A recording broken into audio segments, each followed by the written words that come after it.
All right, hi, my name is Scott Rolliter. I'm the instructor up here at Billiard Factory. Have quite a few new faces this time, so welcome.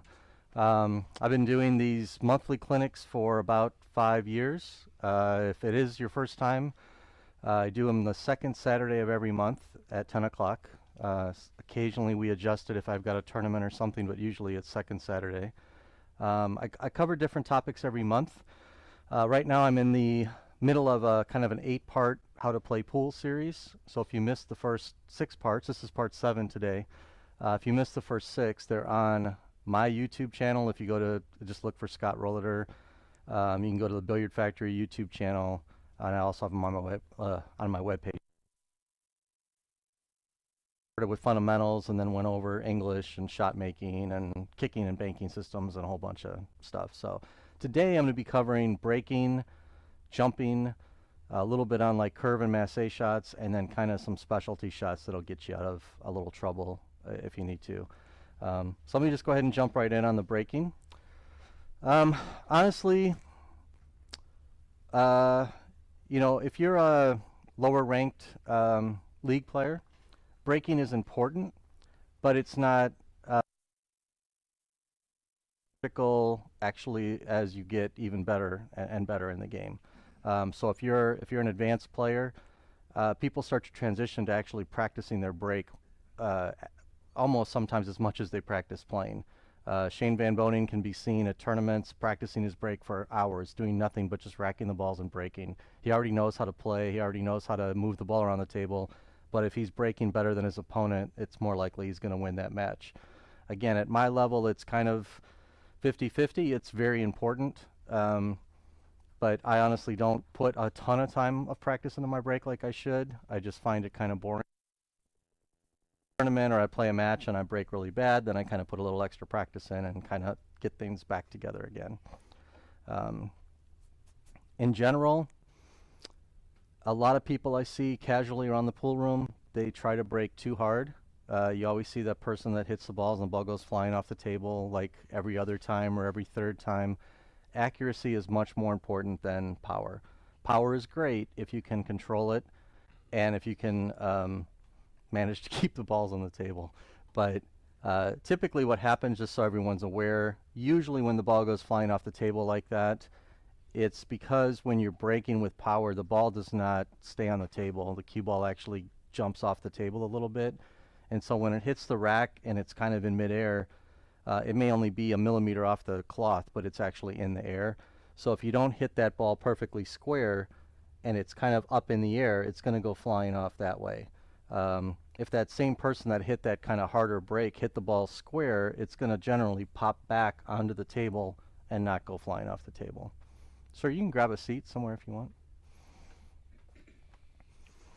So again, accuracy is much more important. And what I always recommend with people when they're learning to break is to kind of start out with about 60-70% power and get it to where you can control the cue ball and achieve the desired result, and then work on timing the rest of your swing and maybe adding a little body movement into it or whatever to try to hit the ball a little harder. I'll talk a little bit about equipment. Again, I remember when I first started playing, I only had one cue. It was probably a pretty cheap cue at that, and I used it for playing, breaking, everything. As you get a little better, most people want to get a separate break cue. It's not that the break cue, there is some technology in the break cues these days, but it's really more to save your tip from getting beat up. Again, I don't know how much people pay attention. I'm pretty kind of picky about mine. But if you have a nice nickel or dime shape on your tip, and I sit here and keep breaking with it over and over, it's going to flatten out. And then I have to reshape it. And then it's going to flatten out. And then it's going to mushroom. And then I got to reshape it again. And I just end up having to wear the tip down. And if I can avoid hitting a lot of hard shots with it, I can maintain the shape longer, and I don't have to kind of fiddle with my tip as much, which I don't like to do as little as I can. So that's usually the reason for getting a break cue. Now again, some of the modern break cues, they've got better technology, they're stiffer, the shaft is stiffer, it allows like a better energy transfer. A lot of the break cues have very hard phenolic or plastic tips on them, or very hard leather tips on them. And it actually does two things. One, it minimizes any kind of cushioning response so that you deliver as much energy through the cue as you can. And the second thing is it's harder to put English on the ball with a hard tip. So if you do happen to hit a little off center, it actually minimizes the English that you put on the cue, which can cause the cue ball to not go in the direction you're trying to go. So like I said, those things are really, the main reasons for getting a separate break cue. So if you want to invest in that, it is a worthwhile investment, and it'll, last quite a long time given the amount of times you break versus the shots you're taking in a game.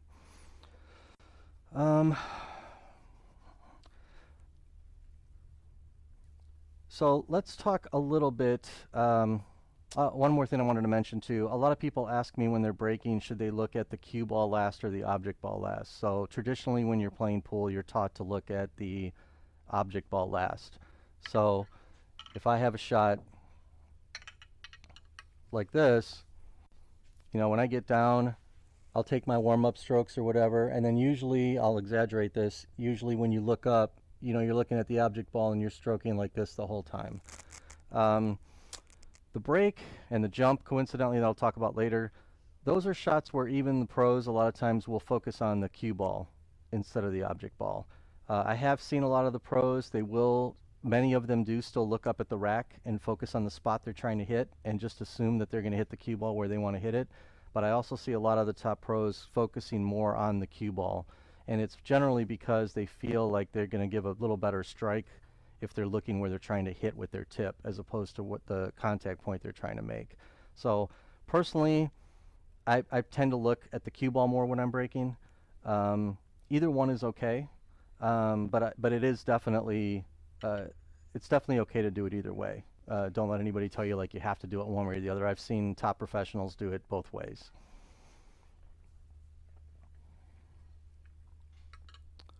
So I'm going to start off, I think there might have been, sorry, I had a lot of things I wanted to cover, and I think I have one more. I know there's one more thing in here. Oh, yeah. I talked a little bit before about, accuracy over power. The one thing I wanted to mention was you see people a lot of times when they break, they're down here like this, and they do this like huge pumping motion with their arm, and they throw their body into the break, and they do all of that. That's all great if it actually helps you hit the ball a little faster. In general, when I see people doing that kind of thing, usually they're just reducing their accuracy. So again, when you start out breaking, just try to make a nice, smooth stroke. Take the ball back. For instance, if I was going to break, and I'll do this in a minute, when I start out, if I'm just aiming at that pocket for my break, I can just come back like this. I mean, that would be a reasonable break shot, 15, 16, 17 miles an hour. You don't need to, I don't need to sit here and have a shot like this and go like, like that and try to hit the ball. The accuracy is going to be much different if you do that versus just making a nice, smooth stroke. And the last thing I wanted to mention, and we'll go over some of these when I'm breaking too, is if you watch most pros, they actually take a little more time with their break shot than they do with their regular routine. So I see a lot of pros out there, they might use 3 or 4 warm-up strokes when they're playing. They might use 8 or 9 when they're breaking. So they're really, really dialing in and getting their feet right, getting everything to feel right before they shoot. Most amateurs, when I see them break, they do the opposite. They get up there, and it looks like this, and then they just go ahead and whack the ball. And they barely even aimed at the ball. And so kind of work on, if you just take an extra couple of practice strokes when you're breaking, that alone will probably help your break get better. I'm going to start out with the 8-ball break.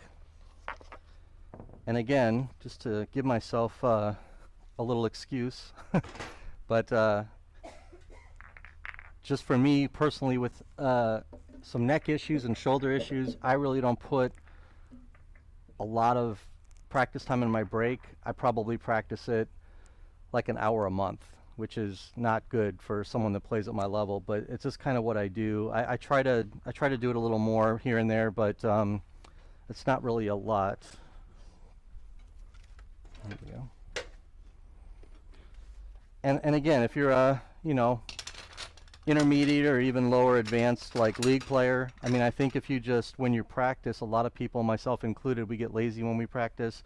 And like I play 9-ball predominantly, I'll grab the balls and I throw them out on the table and I run the patterns out. And then I grab them and throw them out on the table and run the patterns out. Simply just played the ghost where I'm breaking, or if I broke 10 times or 20 times every time I practiced, that alone is going to elevate my break quite a bit.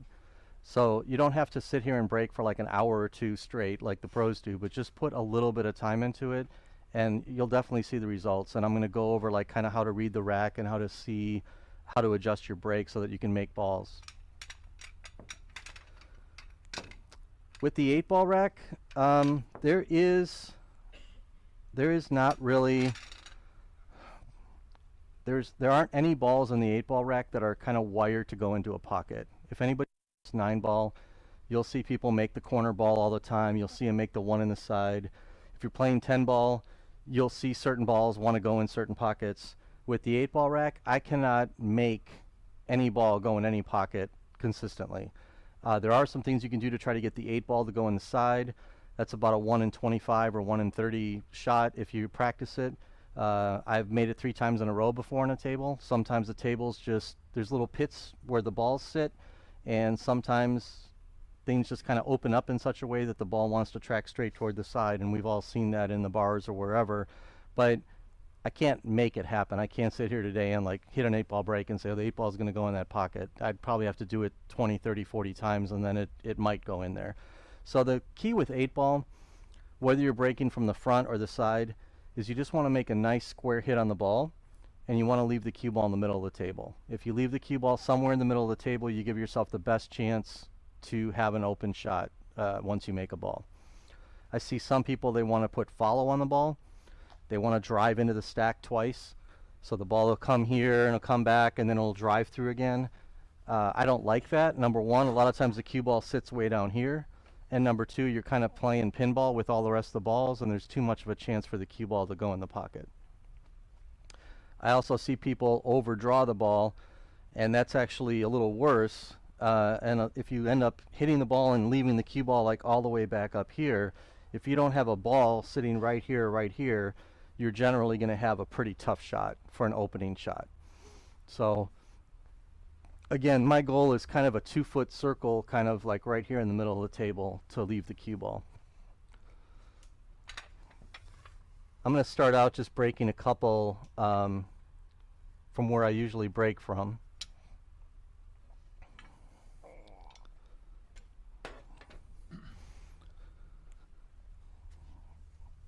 And I did hit one practice break this morning, so I'm 100% warmed up. So we'll see how this goes. Again, I don't know why. I played with Thorsten Homan years ago. He's one of the best 8-ball players on the planet, like ever. And he breaks probably 20% harder than I do. And I watched him break sometimes and nothing goes in and it's amazing. You'd think like 5 balls should go in the way he breaks. And I just kind of talked to him a little bit too. And for some reason, none of the top players really like breaking directly from the center. It kind of makes it work. But for some reason, if you break even just a little bit off center, like an inch or two, it just tends to, I don't know, do something different and transfer energy to the balls a little differently. I very rarely see anybody in a professional 8-ball match breaking directly from the center. What I personally do is I try to pick a couple spots to practice from.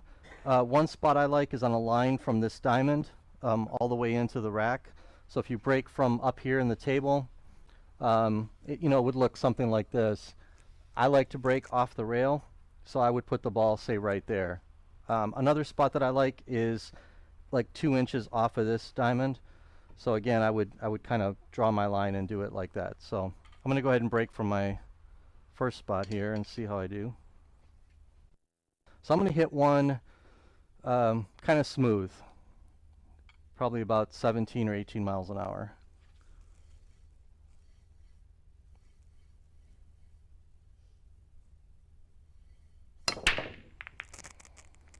Okay, so that was just, again, hit them pretty square, nothing went in, and that happens. I would go ahead. Yeah, so there's a lot of balls, and you're hitting one ball and you're hitting like a stop shot, from that distance and that speed, you'd probably hit a little below center. There are 15 balls there kind of pushing back on that cue ball. So generally center to a little below center is where I'm trying to hit. And I don't really ever break 8-ball like that. That's a little softer than I would like to break. But I did try to hit him solid. I try to get the cue ball to either come straight back to the center, or I try to get it to come over to the side of the table and back out to the center. So as long as I get that, that's okay.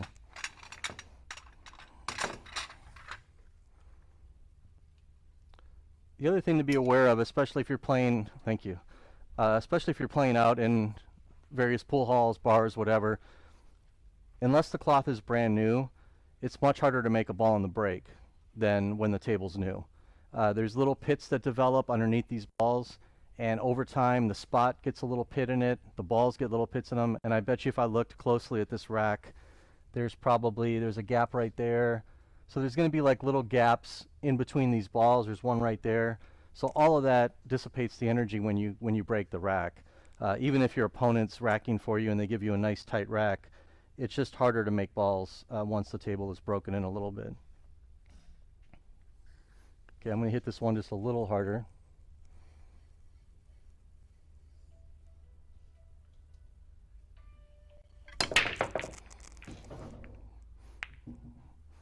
Okay, so a little bit low on the cue ball. It kind of drifted back. I got a little fortunate that I have some balls up here I can kind of shoot. I also have like the 1 I can shoot, or the 7. But not bad. I hit them pretty square. I have a little cluster here. But again, my goal was to try to get the ball to stop here. By the way, you'll hear the speed on the break. There is an app. Predator actually sponsors it now, so I think it's called the Predator Break Speed app. It's changed names a little bit over the years, but if you just search for break speed or Predator Break Speed, you should find it. It's actually pretty accurate.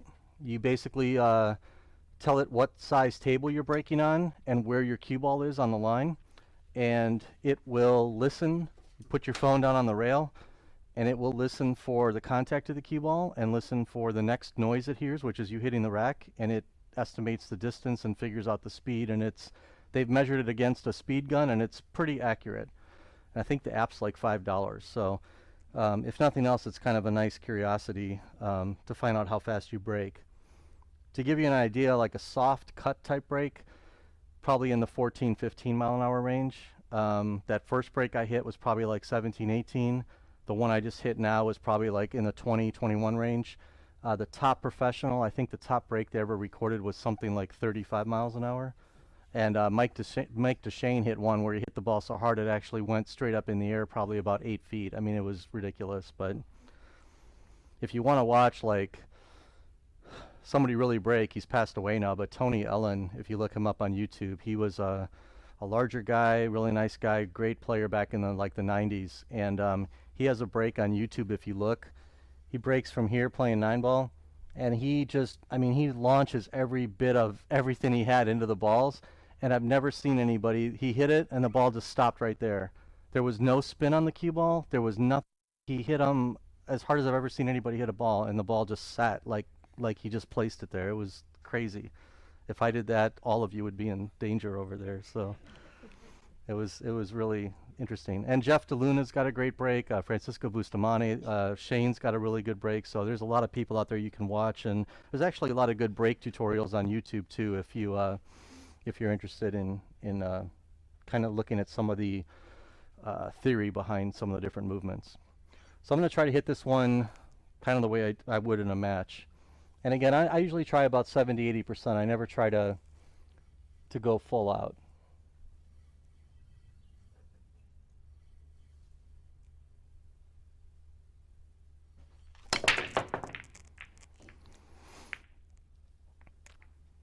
So that's usually what happens to me. But so you can see, the cue ball did bounce around a little bit, but and again, I did. Once you break a couple times and you practice it a couple times, you kind of get dialed into the body motion and the if you're using that and the tip position and all of that. But like I said, when I play 8-ball, there's I'll do one more of these. Um, there's not much you can do as far as predicting that you make balls. Having a really tight rack helps, and you're almost never going to get that. So you just have to kind of hit them square and hope for the best. So what I do personally, also if you shoot with a little more of an open stance, when you break, it's good to kind of close your stance up a little bit and kind of get your feet kind of more like this, so that you're in a more like athletic type stance, just so that you're a little more balanced.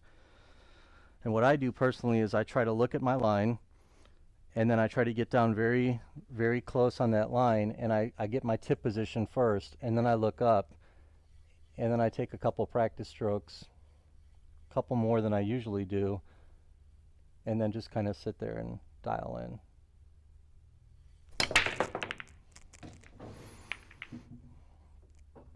So again, that's not too bad. Cue ball came a little closer to the side pocket than I would like it, but that's not bad. That's a pretty runnable rack from right there. So.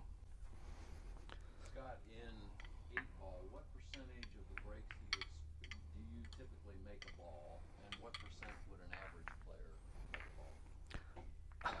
Honestly, for 8-ball, if you can hit the balls fairly square, I don't think there's a big difference in percentage of making a ball. I've seen some people in league, because I still play in an APA league, and I see people hit some pretty horrible breaks, honestly, and they make a ball. I could hit the ball off the side of the ball and go bouncing all around, and a ball will drift in. Like I said, it's all about the collisions. For me, if I'm playing good and breaking well, I would say I would expect to make a ball probably 60 to 70% of the time.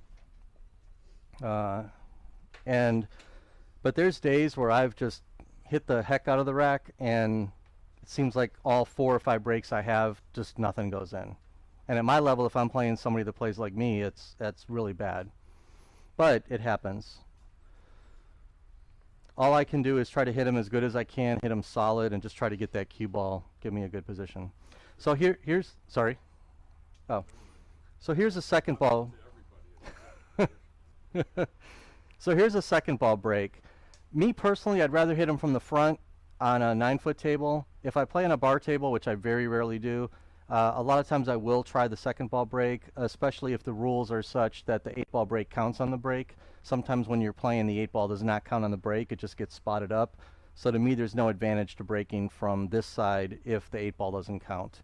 For me, if you hit these balls a little off or you get a bad rack, all these balls could end up on this half of the table. I've seen it happen a lot. So I'd much rather take my chances and try to spread the ball out. If you do try the second ball break, do not hit it as hard as you can, because again, cue ball is bouncing on the way to the rack. So if it's bouncing and it hits this 6-ball in midair, it is going to go that way and fly off the table. So I hit these probably 10 or 20% slower than I would my normal break to try to control the cue ball. Your goal is to hit the second ball as full as you can without clipping the front ball, and then put some draw on the ball so that basically the cue ball will come over to this rail and draw back out toward the center of the table. You don't need to use any kind of inside or outside English. That's just going to make the hit that much more difficult to estimate when you're this far away and you're trying to put that much English on it.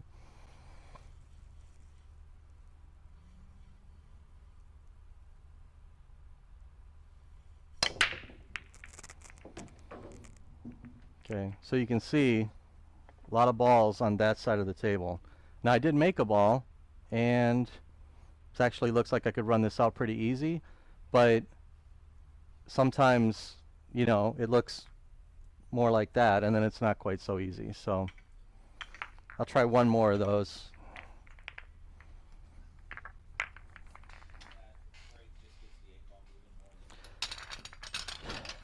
Yeah, it does get the 8-ball moving.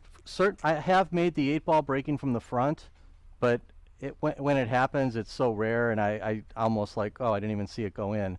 When I'm breaking from this side, I can usually get the 8-ball moving at least 1 out of every 3 or 4 racks, and sometimes it'll move this way, and a ball will hit it from here, and it'll send it up in the corner.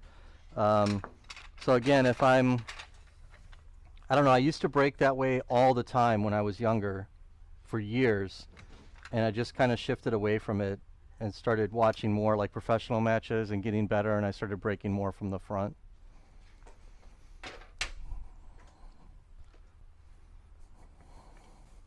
Like I'm playing in the US Amateur next weekend, and it's a combination of 8 and 9 ball. So it's very important to play 8 ball just as well as you're playing 9 ball. And some of the guys that I end up playing against are 8 ball specialists from around the country. So you have to really, you can't just take 8 ball for granted and say, oh, I can't wait till I get to 9 ball. You have to play both. So if I break from up here a couple of times and either my timing's off or the balls aren't going in, I'll switch over to this just to change it up. And try one more. And again, I'm aiming pretty low, probably a full tip below center.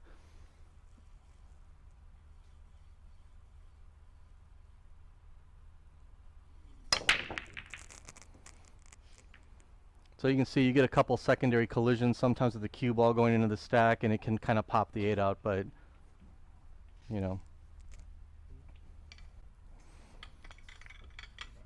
So any questions on the 8 ball break? On your, it seems to me that center and center, you talk about the cue ball, centering on that one ball, will keep that cue ball when it makes its impact on the front ball, be it the one ball, that it won't move back or fall through as much. When I'm practicing, if I'm hitting square and square, I can keep that cue ball more and sitting in the center of the table versus running to the back side. Yeah, so the Well, I guess my point is I try to use as little or no English as possible on the cue ball when I'm striking. yeah, you generally generally when you're hitting 8 ball, you don't want to use English on the ball. It's not going to help make any kind of the balls go in any certain way. And if you can make a more square hit on the front ball by hitting directly down the center, then go ahead and do that. Or square off, I come off a Yeah. couple inches, but again, keeping I hit square from whatever angle I'm shooting at, right? So if I have the cue ball here, I am on a direct line into that ball from here. If I'm here, I'm at a direct line into that ball. And then based on how hard you hit would determine what kind of, how low you have to hit on the ball. Anywhere from a little below center to maybe a half a tip or whatever below center. So I'm going to use a magic rack for 9 ball just to make sure all the balls are tight. Again, if anybody watches a bunch of matches on YouTube, most of the tournaments these days are using some sort of template rack. This is the magic rack. They sell them here. They have a couple other varieties here as well. What it does is it kind of leans the balls into each other a little bit, and it makes sure that every rack, all the balls are completely tight. Again, if I use a regular rack, I'm not going to get necessarily some of the balls to go the way they're supposed to go in 9 ball. And that is more reality, so when I practice, I use these sometimes, but most of the tournaments that I play, people are still using the regular rack because usually we play winter breaks, and if you use this magic rack, I can run like a ridiculous amount of racks because I can control everything. Usually when you see people use the template racks, they're playing alternate break format, so it's almost like tennis. You get a chance to get up and break a perfect rack and control everything and run out, and then the next guy gets a chance to come up and do the same thing. But if you use this template rack in a winner breaks format, it's not good for the opponent usually, if you're playing good anyways. So with the 9 ball rack, most people you'll see breaking from the side. You very rarely see people break from the middle unless there's a break box or something that they're forced to break in. Does anybody know why people are breaking from the side? No takers? Sorry? No, it's a good guess though. That's a very good guess. I know that's how I started. I said, well, everyone breaks from the side. That's what I'm doing. And this table's fairly new still, but usually there's a line running from that spot to the 1 ball because people are playing 9 ball. There's one on that table over there you can see.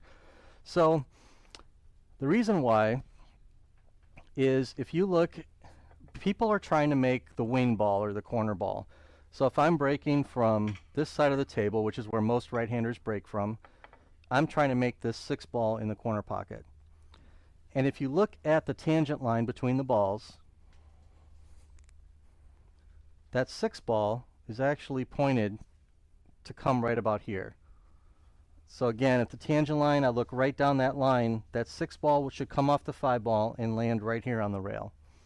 So the reason it goes in the pocket is because there's a little L in the rack, and it would be the 1, the 8, the 9, and the 5. And by hitting from the side, what I'm basically doing is I'm causing that L to move a little faster than these 2 balls.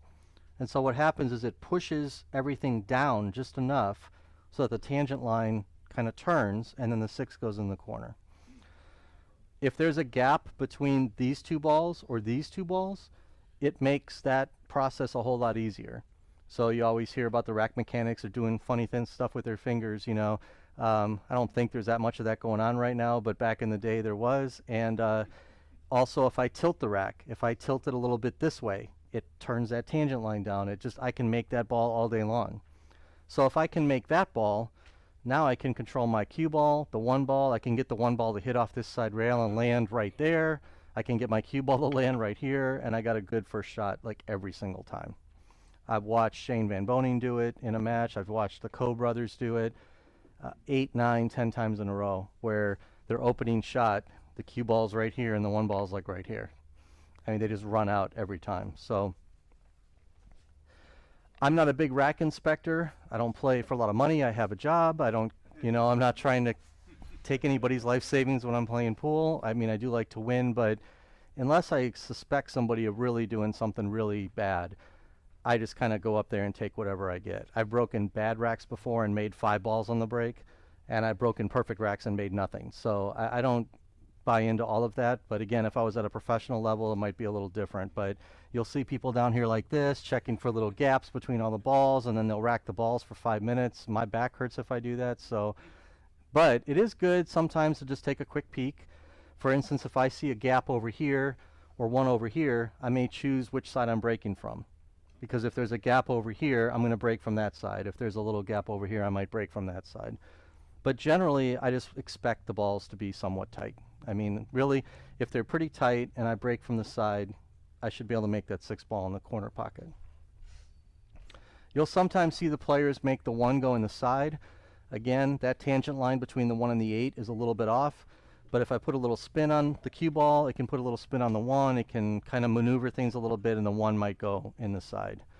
But really, your best chance of breaking and running out in 9 ball is to make the corner ball and play position on the 1. So I'm going to start out just hitting kind of a, again, kind of a medium speed break, trying to make the 6 in the corner. What are you aiming at? So in this particular case, I'm just going to try to hit the 1 ball pretty full.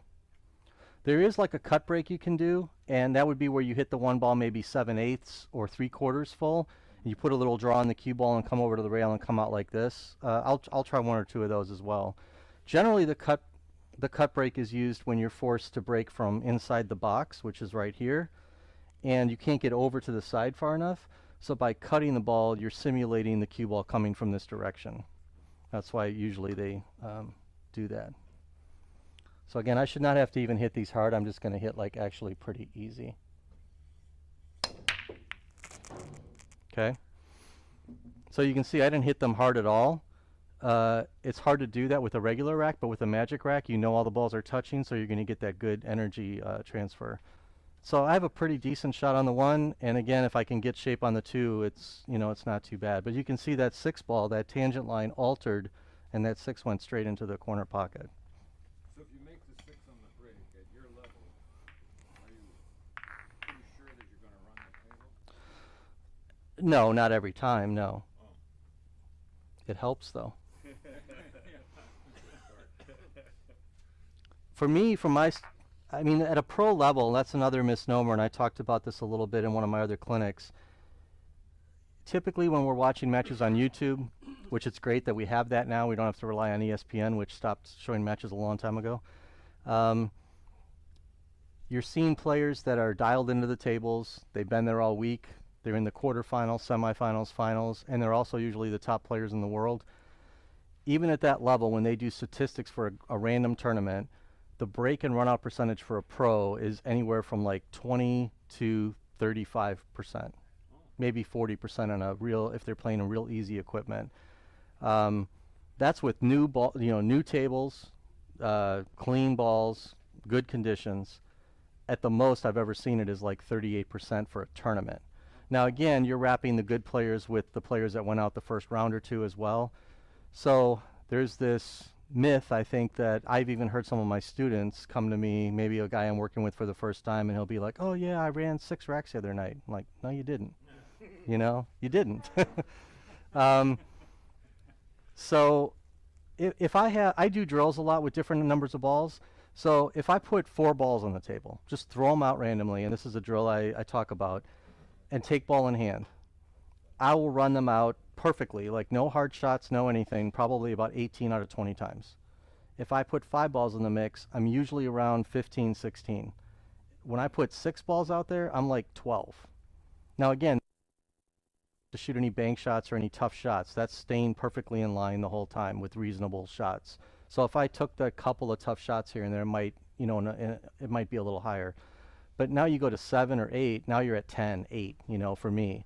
So, but if I'm breaking and I can reliably make that corner ball and get shape on the 1, I mean, I feel like I could run out, you know, honestly, like 15, 20% of the time, 25% of the time, somewhere like that. Some days it feels like you run out all the time, but again, when you're being honest with yourself, it's kind of like when I play golf. Everybody hits a 300-yard drive until you actually play golf with them and you realize they don't. But yeah, I try to not focus on like how I am on my best day. It's really how do I play my average day. And I know for me, for average, if I'm playing a set with somebody and I'm playing a race to 7, if I win the 7 games, I feel like I should break and run out 2 of those 7. So that's about, you know, 20, 25%, give somewhere in there. Some days it's more. I mean, I've broken ran 5 or 6 racks before in a row, but that's, you know, that here and there. It's not expected at all. And the pros don't do that either. It's really more about making good decisions. If you don't have a shot, playing a good safe, you know, things like that. All right, I'm going to try again, just kind of a nice, easy break again, and you'll see I don't have to hit them super hard. Just pay attention to that hit. Okay, so if you're practicing and you see this, you either have to hit them harder so the 1 ball comes off this back rail and comes over here, or you have to hit them softer so the 1 stays over here.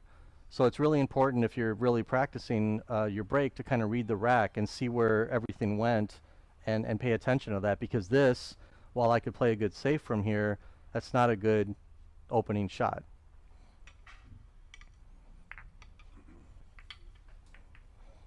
Scott, I've heard people say they like to put the 2 ball very back of the rack.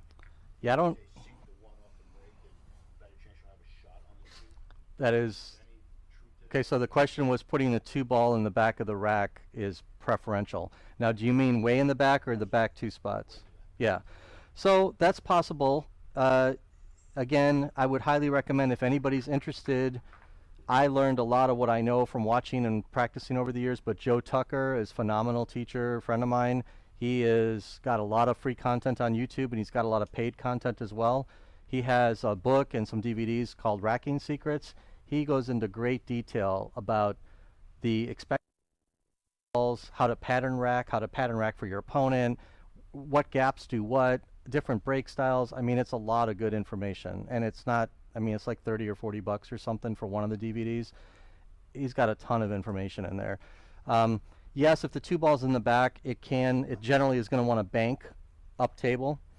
A lot of tournaments I play in, they force us to put the 2 ball behind the 9. So something like this. It has to go in one of these 2 spots. And what that does, if you're racking the 1 ball on the spot, is the 2 ball tends to come over here and stay down here on the bottom of the table, and the 1 ball goes up table, so it tends to make that first transition a little more difficult. And it also makes it a little more fair and keeps people from pattern racking and doing things like that. If I use a magic rack and I pattern rack, I can run out. It just feels like almost every time. I mean, I miss a ball here and there, but you know, the ball's just spread in the optimal way. Okay, now I'm going to break just a little harder. And sometimes breaking harder in 9 ball, again, if I'm not using a magic rack, I'm going to hit them a little harder because I have a feeling there'll be a few more gaps. But breaking harder is not necessarily better to try to get that corner ball. I could actually maybe hit them so hard that that transfer doesn't take place and I don't make the ball. But this is probably how I typically would break when I'm playing in a 9 ball match.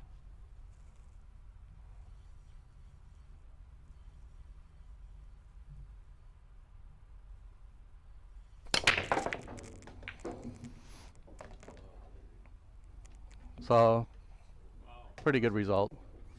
Lost the cue ball a little bit, but I would be very happy with that if the cue ball was like kind of in this area, but I'm still kind of happy with that. So, but again, that's not the goal. There's no way I can predict making 3 or 4 balls on the break. It just, if it happens, it happens. My goal is to try to make the corner ball and get the cue ball in the middle of the table. I had a day, it's been quite a while, before I had some of my neck and back issues for sure, but I had a day probably 6-7 years ago. I was playing in a tournament.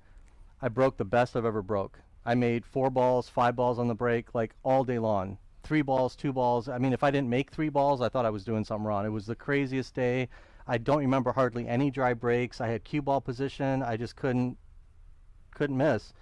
And you know, when you practice like I do, I just figured, oh, I finally figured everything out. Like the timing, the tip position, everything's perfect, right?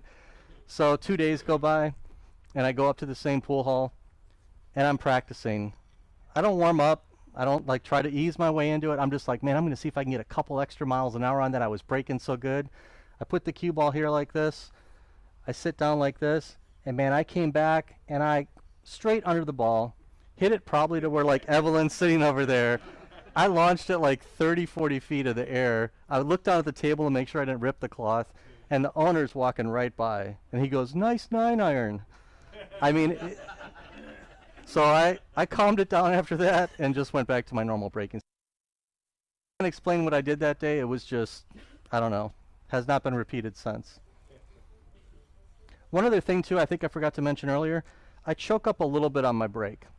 If you're hitting the balls like normal speed, use your regular stance, your regular hand position. But if you're gonna kind of introduce a little body movement, for me, I stand a little bit taller. I don't want to get down like this because it restricts movement. And when you're shooting normally, you don't need to shoot really hard usually. So I stand a little taller, and then to compensate for that, I choke up probably about a hand width, like 3 or 4 inches forward. So my normal position would be here, and since I have this wrap on my cue, I can easily see where my hand should be, and I actually look down every time before I break to make sure my hand is right on that spot that I've predetermined. I can probably feel it anyways, but since you're building a habit to hold the cue at like a 90-degree angle, my tendency is to start kind of floating back a little bit if I don't look down and put my hand right there. So you can put a little piece of tape on your stick if you don't have a wrap like that, or little markings, but it helps. And for me on this, I'm about 3/4 of a tip down, about halfway between the center and the bottom of the ball.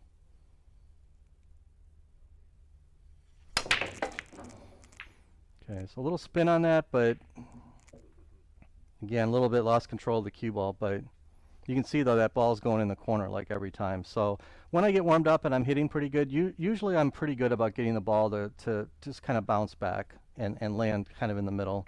But again, if that timing gets off and I feel like I'm losing control of the cue ball, I just back off a little bit until I get my timing back again and then go from there. I could sit here and do this all day, but you kind of get the point. And again, if sometimes the corner ball's not going, pay attention to it. So if I didn't have one happen yet. Let me use a regular rack. I'll do one more I can show you where this may or may not go, depending on, I won't try to get them super tight.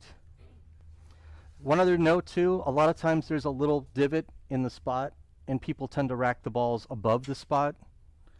If you rack them above the spot, that's okay, but just realize your tangent line is now moving farther away from the pocket, so it's going to be that much harder to make the corner ball. You are allowed to rack anywhere on the spot. Generally, people try to get it right on the center dot, but if you have a choice between racking a little above and a little below, try to rack them just a little below. It'll actually help that corner ball go in 9 ball. Okay, so there's, yeah, exactly. I honestly, I'm just an honest person. I've never purposely given anybody a bad rack. I've probably unintentionally done that by not paying attention, but I always try to rack for my opponent the same way I rack for myself, and that way it's all, you know, do it as best as I can. So go ahead and watch the, what? I know, no. Does your grip strength change Oh, when you're breaking? kind of come through the ball, but at no point in time am I trying to like squeeze my cue. If you have any tension in your arm, it just slows the acceleration of the cue down. So you'll see some players when they break. Johnny Archer does this. He actually follows through like that. He's just letting his whole arm go, but all of that's not doing anything. Really, as long as you are accelerating at the moment of impact, however long you follow through, whether it's 4 inches or 8 or 10 or go like that, the cue ball's already gone. But it is good though to keep.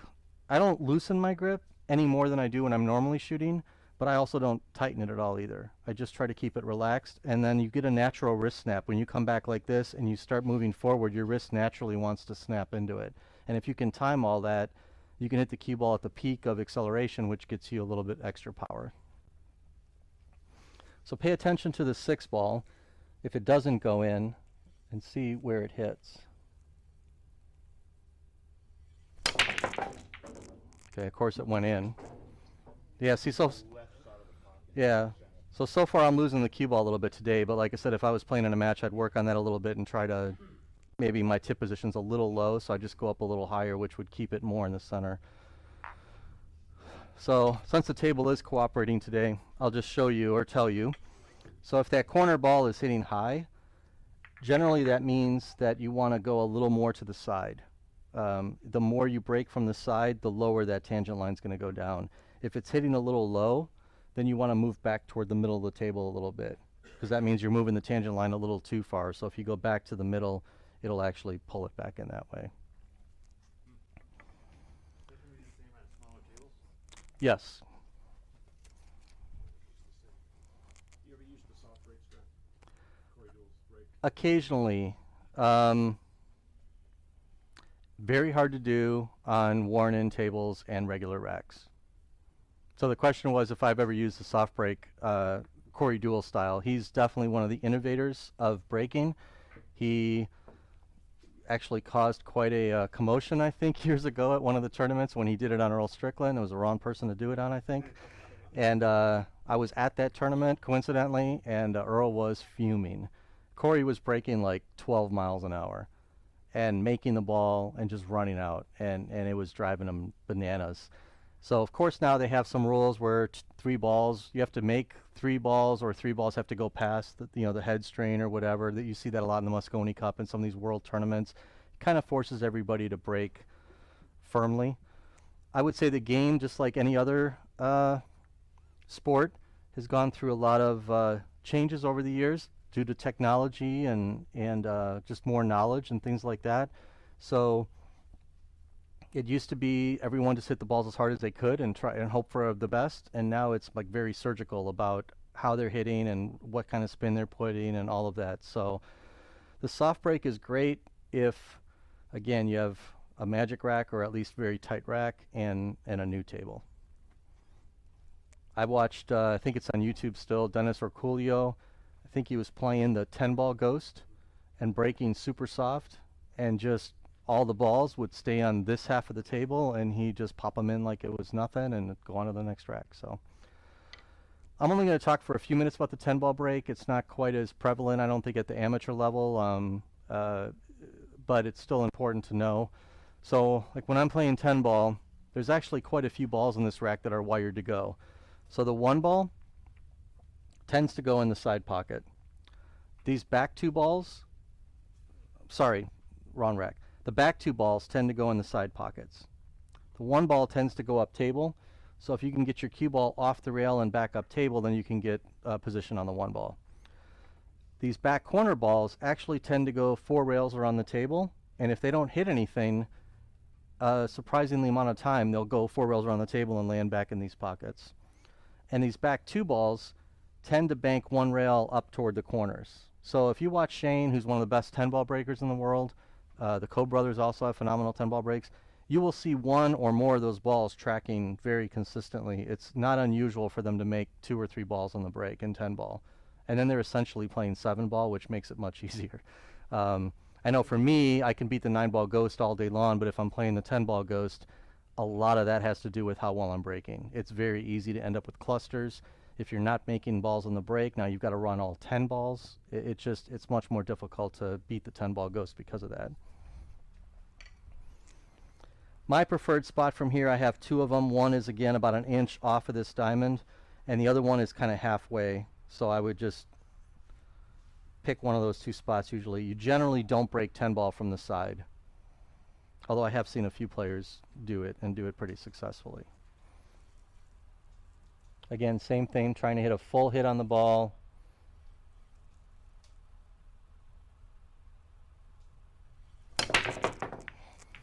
And that's exactly what I want. I want the cue ball to come back and hit this rail and pop out and kind of in the center of the table. So that's a pretty good result right there.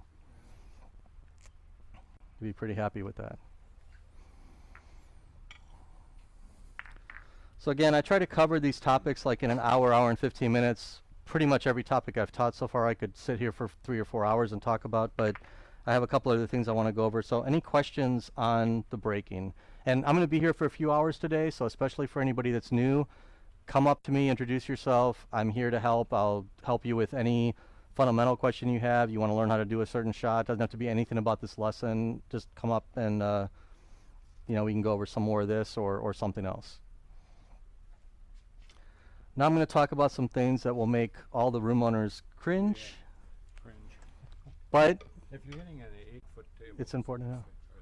instead of a 9-foot table, you're playing on an 8-foot table, or everything you said applies. Yeah, so the question was on different size tables, and someone else asked it before too about a 7-foot table. The tables are 2 by 1. They're the same ratio. So there's some subtle things you can do differently on a bar table or a smaller table, but ultimately it's the same technique. All right, so again, a little caveat. I've got a really bad shoulder from playing tennis when I was younger. I never did get it fixed, so I just kind of deal with it. So I do not practice my jump shots, but I'm okay at them. I'm better than the average bear, so to speak, but I don't sit here for an hour a day practice jump shots. I'm very good at kicking. I prefer to kick, but I do jump well enough to get myself out of trouble. So there are better people in town that jump better than me, but again, I should be able to at least. I would highly advocate, my disclaimer, don't go to a pool room and sit here and just hit jump shots for an hour. Someone's going to come over and probably get upset with you. It really doesn't cause any damage if done properly, but every single time you hit down on the ball, it does create a little burn mark in the cloth, especially if it's Simonis. There is a way around it. You can get a little patch of Simonis from somewhere and put it underneath the ball, which kind of cushions it a little bit, and then when you hit down on the ball, it will prevent that little mark from being caused, and that's a good way to practice repetitively. But I'll sneak a few in here and there, you know, and it's not bad. But again, if all the room owner hears is bam, bam, bam over and over, someone's probably going to come over. So either that or go like really early when no one's there. But like with anything, whether it's a masse shot, a jump shot, a break shot, whatever, you have to practice to get good. You're not going to be able to watch a video and just start magically jumping the ball. And a lot of people have trouble with this. So the main thing with jumping is it's illegal to scoop under the ball. It has been for a long time. I still see people sometimes randomly in bars trying to do it, where they have a jump shot and they're down like this and they, do that kind of shot. That is completely illegal. So I think Sammy Jones was one of the early inventors of the jump cue, and it's gone through a lot of different iterations. I happen to have a carbon fiber one that I just picked up a couple weeks ago from my buddy in Europe, Goran. It's from Go Customs. It jumps so far better than all my other custom jump cues that I've had made, and I really like it, so we'll see as time goes on. But jumping is more about technique than the actual cue. I have 3 or 4, like $300-400 jump cues. I can go over there and grab a $50 one and jump like pretty much the same. It's all about getting comfortable with what you have. The main thing what I see people do when they're jumping is they kind of stand too tall and they try to shoot it like a regular shot. So people will kind of have their arm out like this and they look really uncomfortable, and their neck, it hurts me just to watch them. And usually what happens is they trap the ball or they miscue. You still want your arm in kind of a 90-degree position, but you have to get closer to the ball. So the best way to do it is to line up like a normal shot, get your hand about 4 or 5 inches away, and just kind of raise up, and as you raise up, collapse your arm down so that your forearm is almost even with the table. That gets your face and your whole body sort of angled down toward the shot. You don't want to stand super tall like that. So if I get down like this, you can see my arm is even with the table, and my head is actually like down closer to the cue ball. I don't want to be shooting it like that. It puts a lot of strain on everything. Most people, and I've seen a lot of pros do this, it's difficult to aim the shot when you're standing up. Usually you're standing a little sideways, you're standing a little closer, your perception is skewed. So a lot of people will aim like this down here and then kind of get up like that. Another good thing to do is when you are aiming, if I'm trying to hit that pocket, let's say, try to pick a spot on the cloth, like a little mark. Try to pick a spot on the object ball that you can aim at, so you don't even have to look up that way anymore. For me, it's very difficult to kind of draw that line back and forth of what I'm trying to aim at. And you also don't want a lot of movement. You don't want to be hitting a jump shot and be going like that when you're shooting. You don't want your shoulder to drop, you don't want your head to move. So if I can pick a spot like right there and just get down like this and look at that spot, then I can aim properly, and I don't have to worry about what's up there anymore. I've already looked at that when I'm standing up. You don't have to hit it super hard. It's more of a you don't have to also like snap your wrist or do anything crazy. It's just like a very short kind of popping motion. You do want to follow through. Your tip is going to hit the cloth most likely, but it's going to kind of just bounce off. It's not going to do any damage. It's not like a Masse shot where you see people like driving down on it or whatever. So again, for me, I would start out practicing maybe about a foot away from the ball. And the best way to do this to learn is to just, practice hitting it toward the pocket. You don't have to worry about hitting another ball. You're still aiming at something, and just try it from like a foot away. And so one technique would be kind of being up like this. So that would look like this. I'm here, I aim. Again, collapse everything. You make a nice elevated bridge. I can help you with that if anybody has problems with that, but generally you want to just put your thumb next to your finger and spread your fingers out and try to get as high as you can. Taller people or people with longer fingers, it's a little bit easier, but I have just average hands. I can definitely do that with no problem. So again, I'd start like this, turn a little sideways, you'll see, and just get up. Now when you're aiming, you have to look at center ball from the angle your cue is at. Okay, so I can shoot a jump shot like this, like this, like this, like this. Whatever angle my stick is at, I have to look down, kind of visualize that angle, and that's where center ball is. And I want to strike just below center ball. If you go above that mark, you're going to trap the ball. I'll see if I can do it. So there's center as I'm looking down. If I hit up here, okay, it didn't jump because I was too high. And if you go too low, you're probably going to glance off the ball and miscue. So might be hard to see on the camera, but if I'm shooting a jump shot,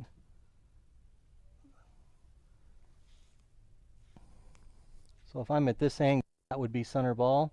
So I'm hitting just below that. So if you like use a stripe ball where the rain is around the number, just aim like at the rain underneath the number would be a good spot to aim. Now if I was aiming less of a jump shot, like this, that's center. I'm just going to come down a little bit below. Does that make sense to everybody? Like this.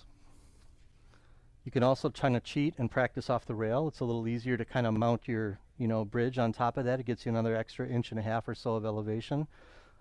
So like from here,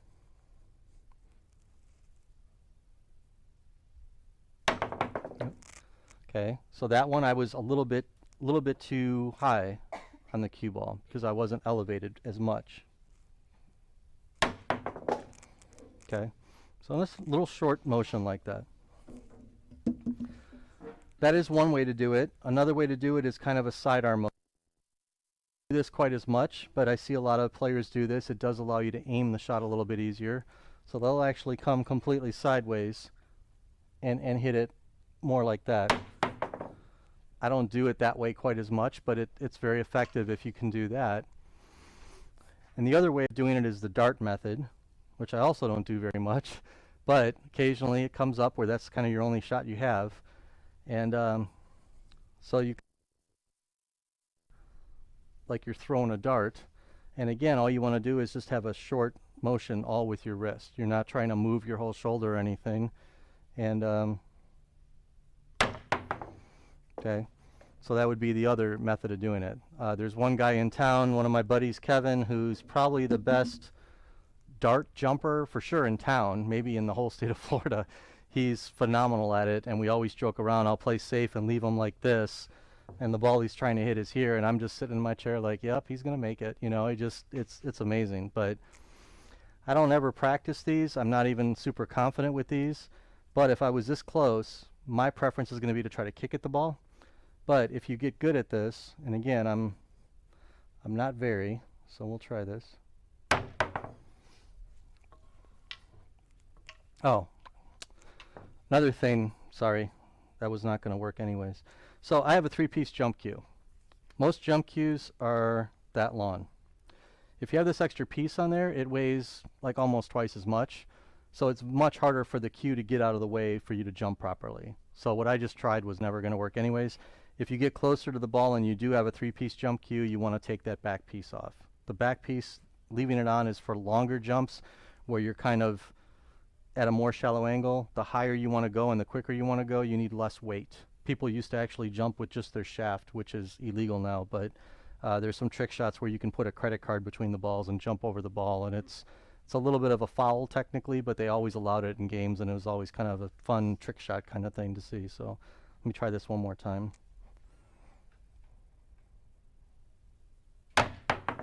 Jump over the whole thing. So, and like I said, if I spent, like with anything I do or have done in the past, if I spent 5 or 10 minutes a day practicing this over the course of a couple days, couple weeks, couple months, you'd get, you know, pretty good feel for it. For me personally, I just don't shoot it enough to worry about it. So, like I said, if I was in a pinch and there were balls here and there were balls here and I felt like that was my best percentage play, I would try it. And I can do it well enough to at least try it, but I don't ever expect to do anything phenomenal with it. Now, if I have a shorter jump,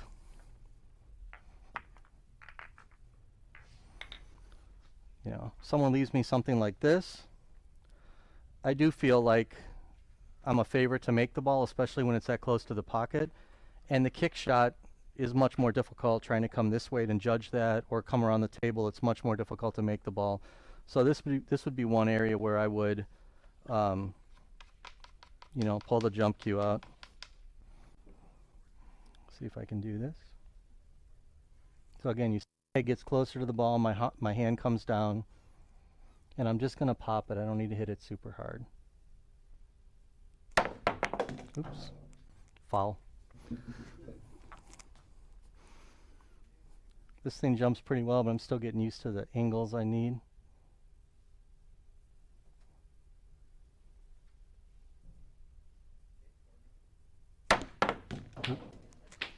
So a little too hard. So again, it's all a balance of speed, right? I had one last night. I just got this, like I said, a week ago, and I had one last night, and I had a very short jump like that, and I always have a little anxiety trying to make sure I clear the ball, and I actually jumped over that ball and the object ball I was trying to hit. So again, it just every jump cue is going to play a little different. Let me try one more.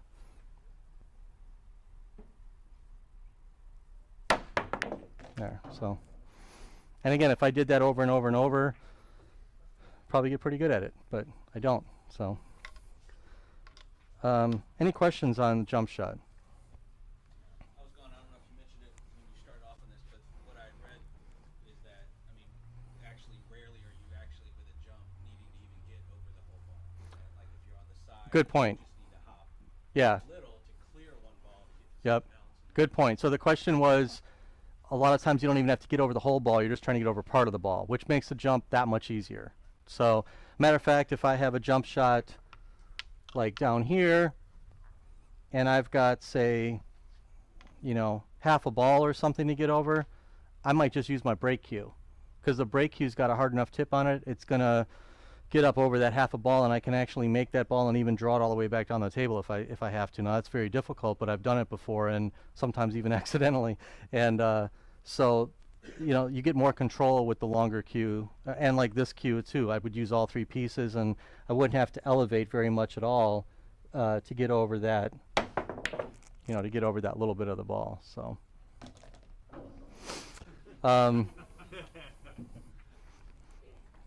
What else was I going to cover? Can you do the jump with a regular cue?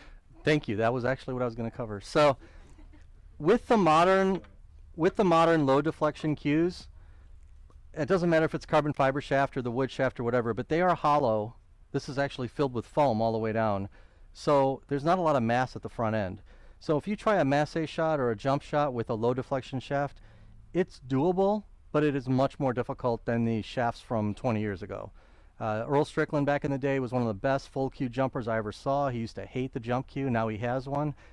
But it is very difficult. Now, if I have, again, a shot down here somewhere, and I'm like just barely like an eighth of the ball or a quarter of the ball, if I can, I'm going to go grab my break cue. But I do play some tournaments and situations where jump cues are illegal, and you have to jump with your playing cue. So I would try it. And I don't even practice this. It's about a quarter of a ball. So I'm going to see if I can reliably get over it. Yeah, so it did jump just enough to get over a quarter ball. But I don't ever trust it. I certainly wouldn't try anything like that, trying to get over a full ball or anything. A lot of times when you're jumping, are you doing it to make the object fall or just to get a legal hit on the... So the question is, if I'm jumping, I'm trying to make the ball or get a legal hit? It depends on the situation. If the ball's near a pocket, I'm definitely trying to make it.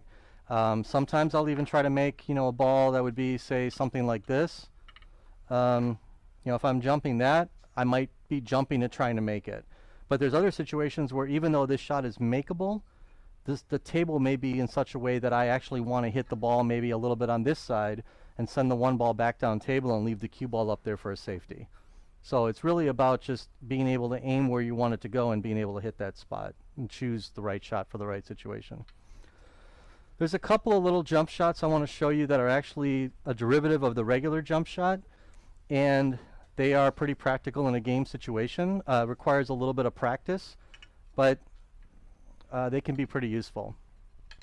So anytime you get a little straight in on a ball, so let's say something like that. I have just a hair of an angle going into that pocket. It's very, very tight. And let's say I'm trying to play position on this ball up here. So I can always hit this and use draw and come off the rail and spin back up. But if I have that same situation and I'm down here, well, even if I draw this ball back, it's going to be very tough for me to open up the angle and get all the way back down for the 9 ball. So one alternative you have is to elevate your cue a little bit and jump the cue ball into the 1 ball. And what that does is you're hitting the ball then up in the air. It allows you to hit the ball a little thinner than you would if it was on the table, and it basically then changes the tangent line coming off the ball. So if I'm straight like this,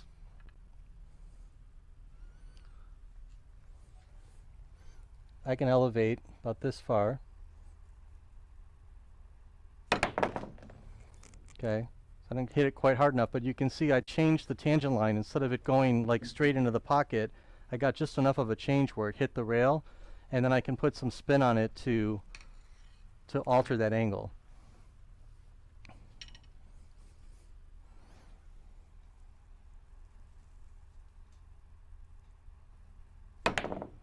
Okay, so that time I missed the ball but cut up there. So, and again, this is not something I practice. It's something I played around with when I was younger, but every once in a while it will come up.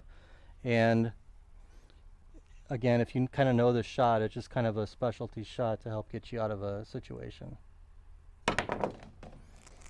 So, and again, if I hit it and make the ball and don't quite get there, then I'll just play safe or whatever. But yes.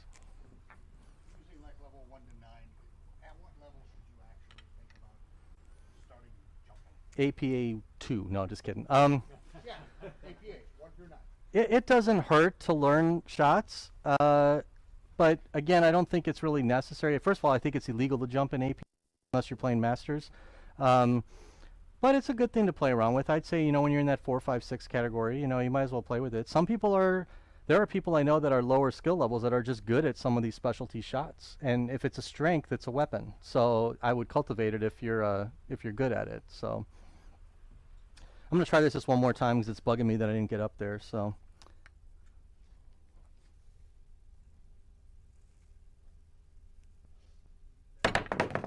There we go. You give me enough tries, I will make almost any shot. So, another good application is, and I've had this come up, and I've hit this over the years in a game. Say you're playing 8-ball, and you got your last solid, and you're somewhere like here, and you got something like that. And you play shape, you come around for some reason, and you get perfectly straight in on the 7. So now you're here, and you can't go straight down the table and play the 8 over in that other corner. Same kind of principle. If you hit the ball and jump it a little, you can catch the nose of the cushion on the way down, and it will alter the path of the cue ball. So you can aim this just like a regular shot, just elevate about 10 or 15 degrees, and if all goes well, I should catch the nose of the cushion.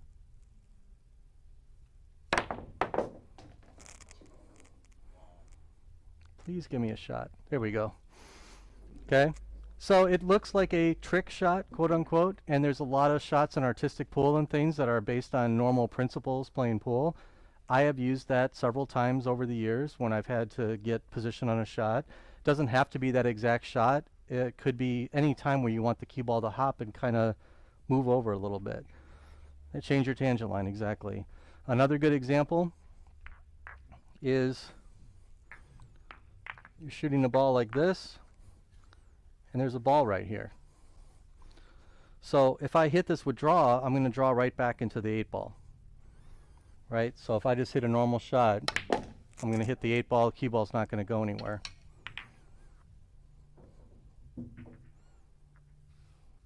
But if I elevate my cue a little bit, I can make the cue ball bounce sideways before the draw takes effect. And again, I'm not talking like a full jump shot, so I'll launch it right off the table just a little bit. Okay? So I've used that a ton of times when I'm playing pool to create an angle. And again, it's just a normal stroke. Just elevate like 10 or 15 degrees and just practice it. And you can actually jump over a whole ball doing the same thing. So if I'm trying to go sideways, let's say I have a little, I can do the same thing, just elevate a little bit, and just hop right over the ball. So again, all like little variations of that jump shot. Another one that I like, Grady Matthews had a fantastic video back in the day. I still have a VHS copy if anybody has a player that they can they can watch it on. But he set up shots, I won't go through all 8 of them, but he set up straight in shots down here and showed 8 different ways to get up table for the 9-ball. And some of them were pretty ridiculous. And one of the ones that I loved and I started practicing was the same kind of variation. So again, I want to hit the cue ball up in the air, bounce off the nose of the cushion, and get the cue ball to come up that way.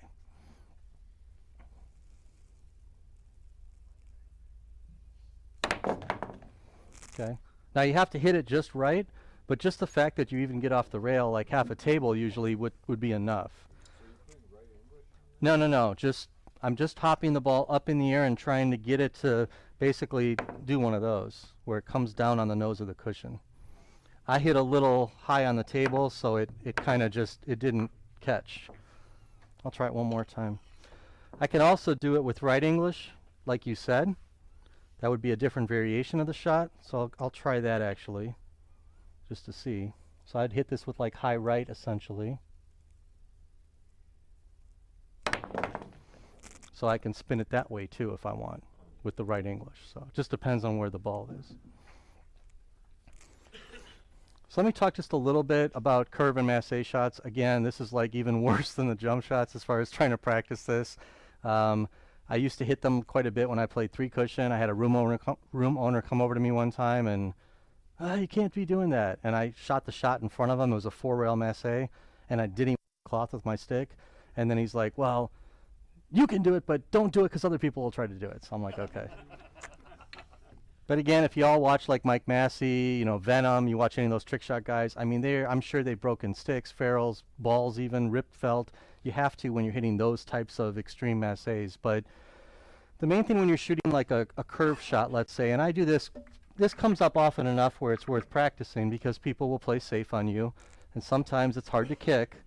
And sometimes your best shot is to curve around the ball a little bit. So right now I'm obscured by about half a ball. So that's not too bad to do. The main thing is you want to clear this ball, and you have to get enough spin on the ball so that it curves. The way you can estimate that is whenever you're elevated on the cue ball is going to go in the direction the stick is pointing. That's going to be the initial direction. So if I elevate like this, the ball is going to go in that direction. The way I make it curve over there is I have to visualize where the bottom of this ball is on the cloth, and wherever my tip is pointing, I extend that through the ball, and wherever that lands on the cloth, that line between the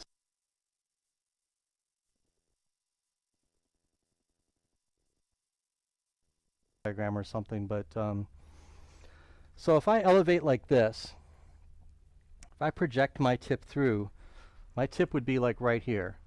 So when I look at the center of the cue ball to there, that means the ball is going to go in that direction when it's done sliding.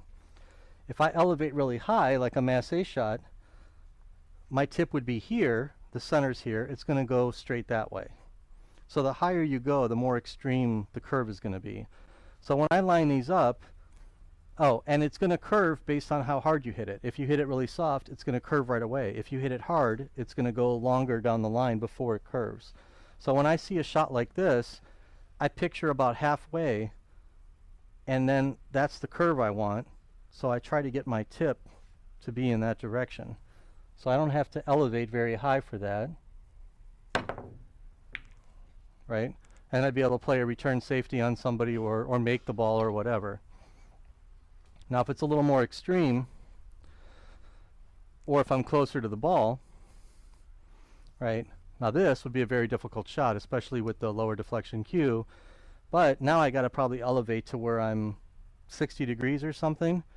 But I want to aim, I have to clear the ball, and then it's got to curve a fair amount. So, oops. And again, for me, I wouldn't shoot it so quickly in a match. Probably aiming would help.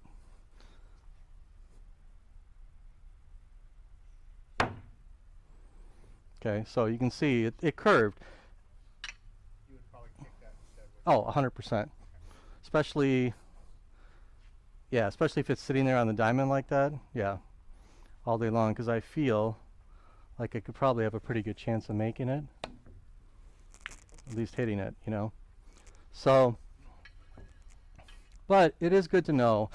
I will almost never shoot a full masse in a game of 8-ball or 9-ball once this whole year, to give you an idea. I mean, it does come up. Sometimes it's all you have. Have seen professionals do it, again, very, very occasionally in a match, but it's generally not needed. Usually just a little curve shot is enough to get the job done.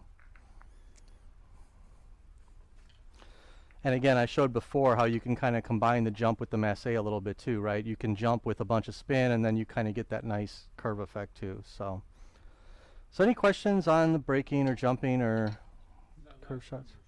Yeah. Would there be an advantage to using your jump cue? No, because the jump cue would be so light that it would actually not dig in on the English enough. And you know, if you are going to do it, you won't really damage the table. Again, it's not a good thing to be practicing them a lot in the room, but the main thing is you don't want to be too close to the center because you'll trap the ball.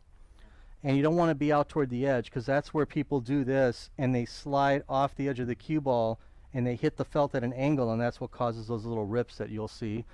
But if you come straight down and you're about halfway between the middle and the edge of the ball, you're not really going to hurt anything if you do it.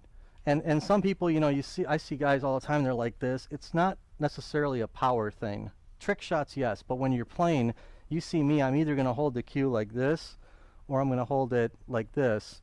It's not a, you know, that kind of a shot.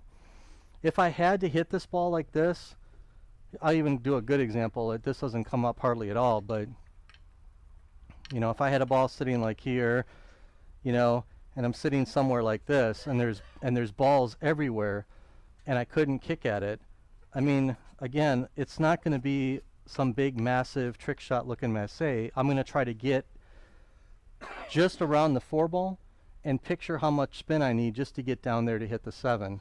So it doesn't need to be firm. So again, I'm going to picture my path going this way, and then picture how much elevation and spin I need.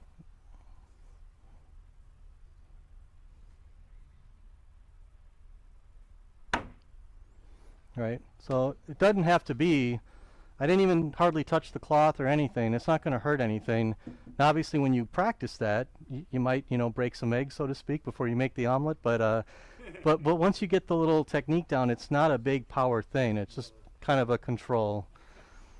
So, any other questions?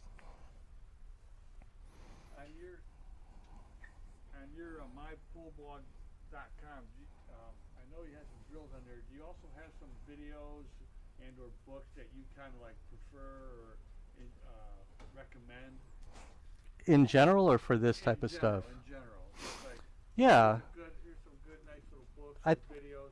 Yeah, yeah. So the question was about just recommending good books or videos. Again, there's a ton of content on YouTube these days. It's amazing how much is out there. Too much, and some of it is not very good and actually misinformation. But there is some good stuff out there. And for books, though, I'm kind of old school. That's how I learned. That's all we had back in the day were books. So I ordered them every time they came out. I think you can't go wrong with like Robert Byrne. Any of his books, a standard book of pool and billiards, and then he's got the advanced book. They're very, very good. I learned a lot of stuff from his books. His writing style is great. And then Phil Capel, another kind of buddy of mine. He's awesome. He's got probably 8 or 9 books. Play Your Best Pool, Play Your Best 9-ball, Play Your Best 8-ball, Straight Pool. They got a couple of them here. Very, very thorough, very, very good. He's also a regular contributor to like Billiard Digest every month, and very good analyst for the game. Those would be my 2 top picks. I have probably between 90 and 100 books at home. I don't read them anymore, but for reference every once in a while, I've got some specialty books too, but that's how I learned back in the day, so sure. All right, well, thanks everyone for coming. I appreciate it. Like I said, I'll be here for a couple hours, and thanks.